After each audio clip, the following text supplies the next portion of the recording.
माँ सरस्वती को लगाएं इन चीजों का भोग, जल्द मिलेगी करियर में सफलता। पंचांग के अनुसार हर साल माघ महीने के शुक्ल पक्ष की पंचमी तिथि पर पर्व उत्साह के साथ मनाया जाता है। इस शुभ अवसर पर ज्ञान, कला और वाणी की देवी माँ सरस्वती की विशेष पूजा अर्चना करने का विधान है। साथ ही प्रिय चीजों का भोग लगाना चाहिए, इससे माँ सरस्वती प्रसन्न होती हैं। धार्मिक मान्यता के अनुसार माघ माह के शुक्ल पक्ष की पंचमी तिथि पर माँ सरस्वती प्रकट हुई थी। इसी वजह से हर साल इस तिथि को वसंत पंचमी के रूप में मनाया जाता है। पंचांग के अनुसार इस बार बसंत पंचमी 2 फरवरी को है। इस शुभ अवसर पर माँ सरस्वती की विधि पूर्वक पूजा अर्चना की जाएगी। मान्यता है कि माँ सरस्वती की उपासना करने से ज्ञान, बुद्धि और वैभव की प्राप्ति होती है। माँ सरस्वती के भोग, अगर आप भी सरस्वती माँ को प्रसन्न और पूजा का पूर्ण फल प्राप्त करना चाहते हैं, तो बसंत पंचमी की पूजा थाली में माँ सरस्वती के प्रिय भोग शामिल करें। इससे माँ सरस्वती प्रसन्न होकर सभी मुरादें पूरी करेंगी। आइए जानते हैं माँ सरस्वती को किन चीजों का भोग लगाना चाहिए। बसंत पंचमी के दिन माँ सरस्वती की उपासना करें और बेसन के लड्डू का भोग लगाएं। ऐसा माना जाता है बेसन के लड्डू का भोग लगाने से माँ सरस्वती प्रसन्न होती है और करियर के क्षेत्र में सफलता हासिल होती है। इसके अलावा बसंत पंचमी की पूजा थाली में केसर और रबड़ी भी शामिल करें, क्योंकि केसर और रबड़ी माँ सरस्वती को प्रिय है। इससे माँ सरस्वती प्रसन्न होंगी और ज्ञान की प्राप्ति होगी। साथ ही उनकी कृपा व्यक्ति पर हमेशा बनी रहेगी। बसंत पंचमी के मौके पर माँ सरस्वती को मीठे चावल का भोग लगाना शुभ माना जाता है। भोग लगाने के दौरान भोग मंत्र का जप करें। इसके बाद लोगों में प्रसाद बांटें। इसके अलावा माँ सरस्वती का भोग बूंदी प्रिय मानी जाती है। धार्मिक मान्यता के अनुसार बूंदी का भोग अर्पित करने से पढ़ाई में सफलता हासिल होती है और मनचाहा करियर मिलता है। साथ ही फूटी किस्मत भी चमक सकती है। बसंत पंचमी का शुभ मुहूर्त कौन सा है, चलिए जानते हैं। पंचांग के अनुसार महाशुक्ल पंचमी तिथि का प्रारंभ 2 फरवरी को सुबह 9:14 पर होगा और समापन 3 फरवरी को सुबह 6:52 पर होगा। ऐसे में 2 फरवरी को बसंत पंचमी मनाई जाएगी। धार्मिक मान्यता के अनुसार कहा जाता है कि भगवान विष्णु जी की आज्ञा से जब ब्रह्मा जी ने सृष्टि की रचना की, तो पृथ्वी पूरी तरह से निर्जन थी व चारों ओर उदासी का वातावरण था।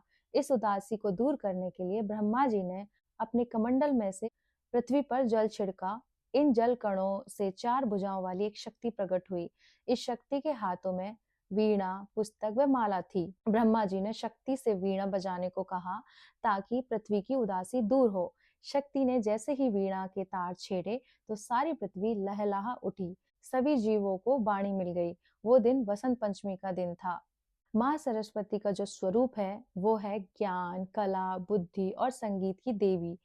संगीत की देवी सरस्वती का स्वरूप शांत और सौम्य है। उनके दोनों हाथों में वीणा व उसके तार ये दर्शाते हैं कि जैसे वीणा में अनेक धुनें छुपी हैं, उसी तरह मनुष्य के भीतर भी अनेक संभावनाएं छिपी होती हैं। जब तक तारों को छेड़ा ना जाए, संगीत पैदा नहीं होता। उसी तरह से जब तक मनुष्य ज्ञान की प्राप्ति नहीं होती, तब तक उसका जीवन नीरस और अधूरा है। जिस तरह वीणा के सभी तारों के तालमेल से मधुर संगीत पैदा होता है, ठीक उसी तरह इंसान अपने जीवन में अपने मन व बुद्धि में सामंजस्य स्थापित कर ले तो वह सुखी हो जाता है। देवी सरस्वती के हाथ में पुस्तक ज्ञान का प्रतीक है, जो बताती है कि बिना ज्ञान के जीवन निरर्थक है।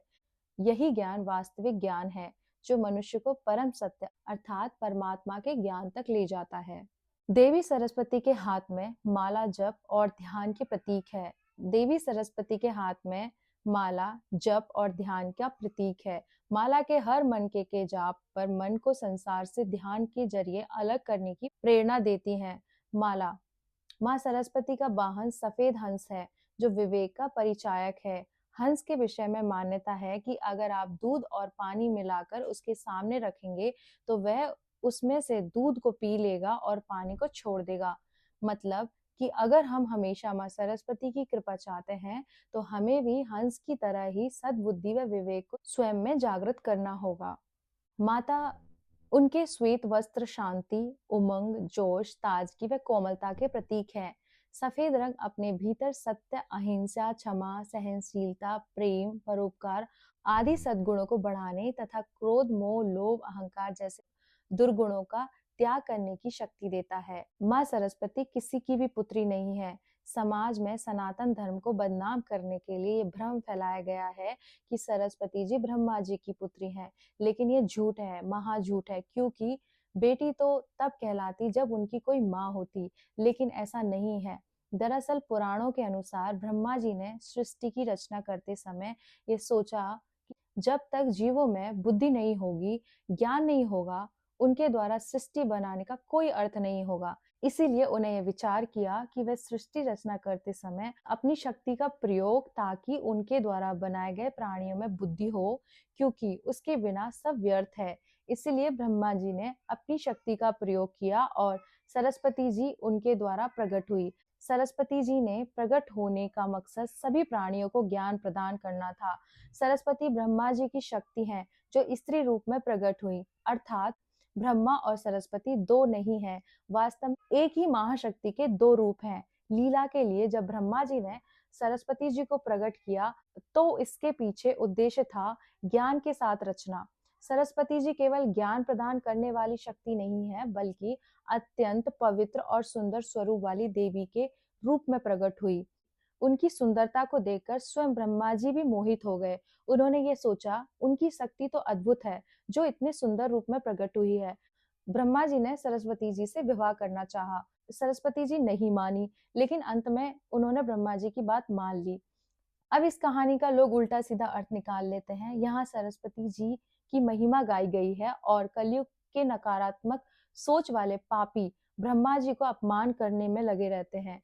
इसमें सरस्वती जी की भी महिमा बताई गई है कि वे अत्यंत सुंदर भी हैं और ज्ञान की परम स्रोत हैं, अर्थात पूजनीय हैं। इसका ये अर्थ नहीं है कि ब्रह्मा जी खराब मानसिकता के हैं। ब्रह्मा जी ने केवल सरस्वती जी को प्रकट किया, जन्म नहीं दिया। सरस्वती जी का कोई जन्म या मरण नहीं है, वे अनंत हैं। पुराणों में ये कथा भी आती है कि भगवान शिव एक बार बालक के रूप में प्रकट हुए जब ब्रह्मा जी क्रोध में थे। तो क्या आदि अनंत परमात्मा देवादिदेव महादेव ब्रह्मा जी के पुत्र हो गए, जिनका जन्म ही नहीं हुआ?